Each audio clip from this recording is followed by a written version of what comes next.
He turned slowly. The air felt heavier. Agent Carver stood in the doorway of the motel room, calm, collected, smiling faintly, like a man who'd just walked into his own house. Ethan's phone slipped from his hand. Rivera's voice still echoed in his ear. "He's one of them."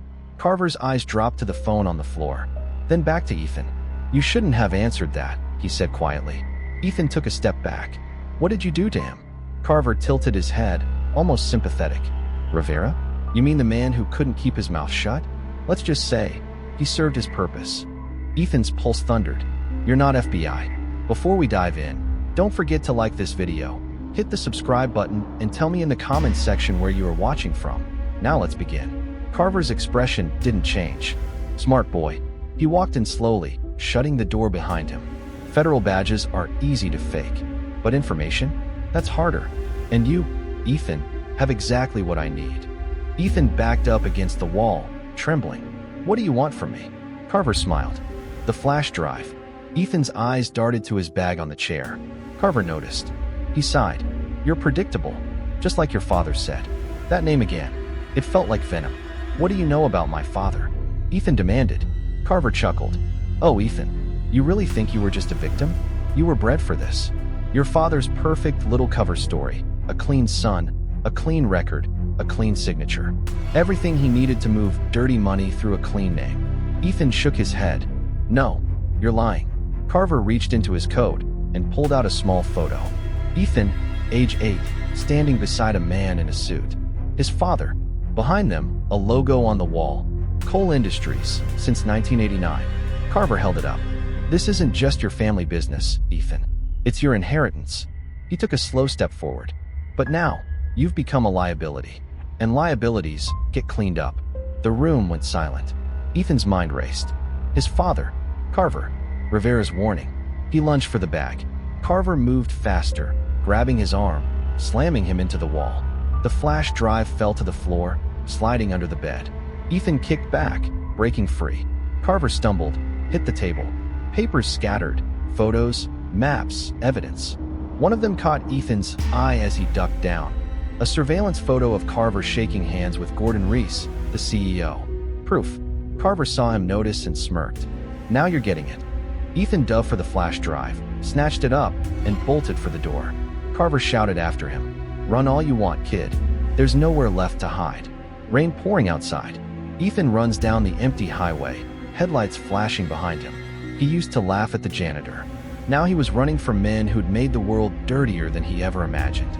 He ducked into a diner, empty, dimly lit. Neon lights flickered against wet windows. He slid into a booth, panting, gripping the flash drive like it was life itself. Then a soft voice behind him.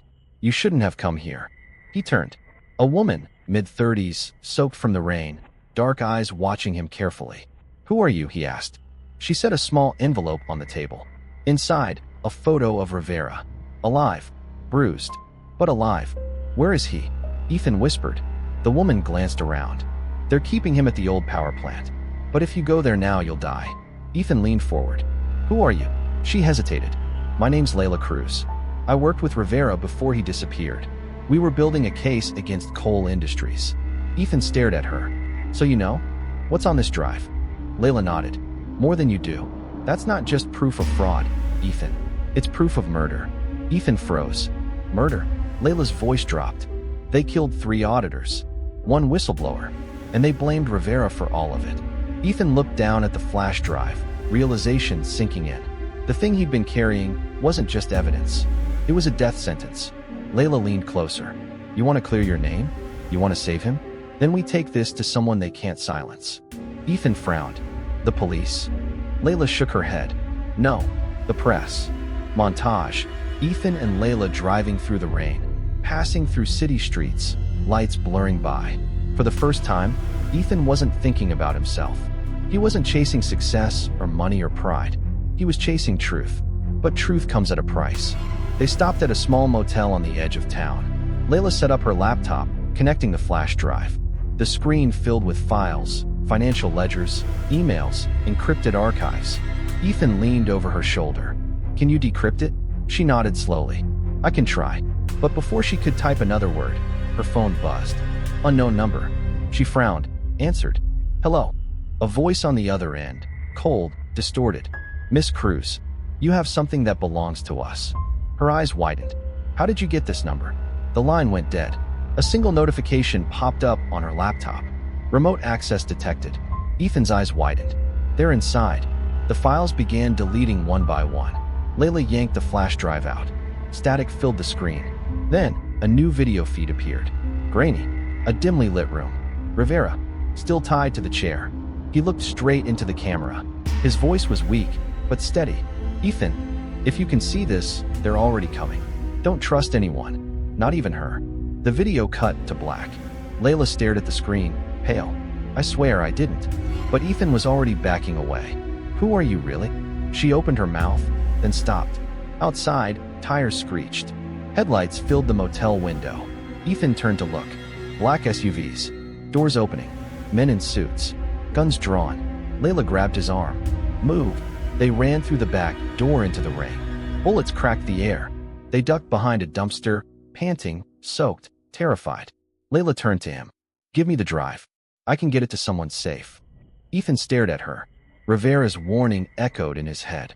Don't trust anyone. Not even her. He pulled the drive back. Not a chance. A gunshot rang out, glass shattered above them. Layla screamed. Ethan turned and saw Carver standing under a streetlight, gun raised, rain pouring down his face. Carver smirked. End of the road, kid. He aimed and fired. The screen goes black. Then, faint breathing. Footsteps. A phone ringing. And a familiar voice. Weak. Raspy. Ethan, if you're still alive, there's one last file they couldn't erase. A pause.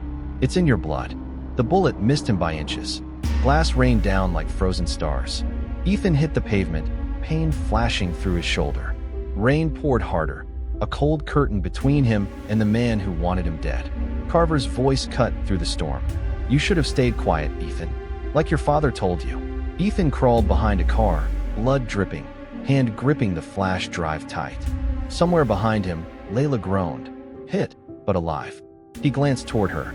Run, he whispered. But she didn't move. She looked at him, terrified, guilty. Ethan, there's something I didn't tell you. Another gunshot. Tires burst. Sirens in the distance. Ethan ducked, shouting. What? Layla's eyes filled with tears. I wasn't working for Rivera. Her voice broke. I was working for your father. Ethan froze. He said if I found the drive, he'd let Rivera go. I didn't know what he'd do to you. He stared at her, betrayed, broken, and furious. Carver's footsteps echoed closer. Touching. Carver sneered. But we're out of time. Ethan pressed his hand against the bleeding wound and whispered, Then I guess it's time to end it. He tossed the flash drive across the wet pavement, straight toward a storm drain. Carver's eyes widened. No. It hit the metal grate, bounced once, and disappeared into the water below. Carver ran toward it. Ethan tackled him from behind. The gun skidded away. The two men fought. Fists, elbows, mud, rain, blood. Carver slammed him against the ground, snarling. You think that saves you? Your father has backups. He always has backups. Ethan spat blood, gasping. Not this one. He drove his knee up, kicked Carver off, and reached into his jacket, pulling out a second flash drive. Rivera's voice echoed in his mind. There's one last file they couldn't erase. It's in your blood. He'd realized what that meant hours ago, when the hospital called to tell him Rivera had drawn his blood months before, after a work injury. Rivera had hidden an encrypted microchip inside the blood sample's barcode. The code to unlock everything. Everything Cole Industries wanted buried. Ethan stood in the rain, trembling, holding the drive up. Carver froze. You have no idea what you're doing, Carver hissed. Ethan's voice cracked, quiet but certain. Yeah, I do. I'm finishing what he started. Carver lunged, and Ethan fired. One shot, then silence. Carver collapsed in the rain. Ethan stood there, shaking, staring at the gun.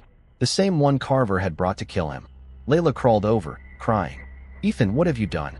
He looked down at Carver's lifeless eyes, then at the flash drive still clutched in his hand. What I had to. Interior, dimly lit apartment. Weeks later, Ethan sits at a desk, typing. Multiple screens glow in the dark. News outlets, reporters, journalists.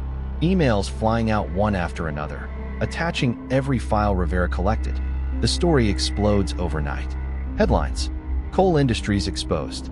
Fraud, murder, and federal cover UPS unveiled. Whistleblower leaks decade of corruption. Ethan watches in silence as the world burns with truth. Rivera's name cleared, his father's empire collapsing.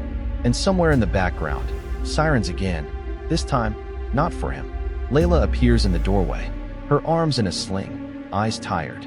"They found him," she says softly. "Rivera." Ethan turns slowly. "He's alive." She nods.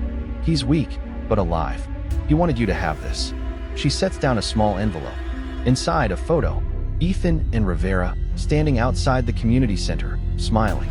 And on the back, a single line written in Rivera's handwriting. "The floor's clean now. Keep it that way." Ethan's throat tightens. He looks out the window at the rain-soaked city. He used to mock the janitor, laughed at the man who cleaned other people's messes. Now he understood. Some people clean floors, others clean souls. He turned off the computer and walked out into the night. Free, but haunted. Every step echoing with the ghosts of the past he helped destroy. Weeks later, news broadcast flickering on a small TV. Breaking news: corporate whistleblower Ethan Cole found not guilty in federal court.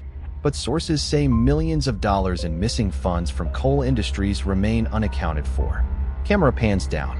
A hand slides a duffel bag under a table, stuffed with cash. A silver ring glints in the light. The same ring Rivera once wore. Justice comes with a price. And sometimes, the man who teaches you humility isn't as innocent as you think. The camera follows the hand as it reaches for a phone. A message appears on screen. Text: Phase 2 is ready. Send him in. The figure walks into the light. Rivera, alive, smiling, and wearing an ID badge that reads, Reed Industries. He looks straight into the camera. Time to clean up another mess. Justice was just the beginning. Thank you for watching. I hope you enjoyed the story. Kindly subscribe to the channel, leave a comment, and like this video. See you in the next video.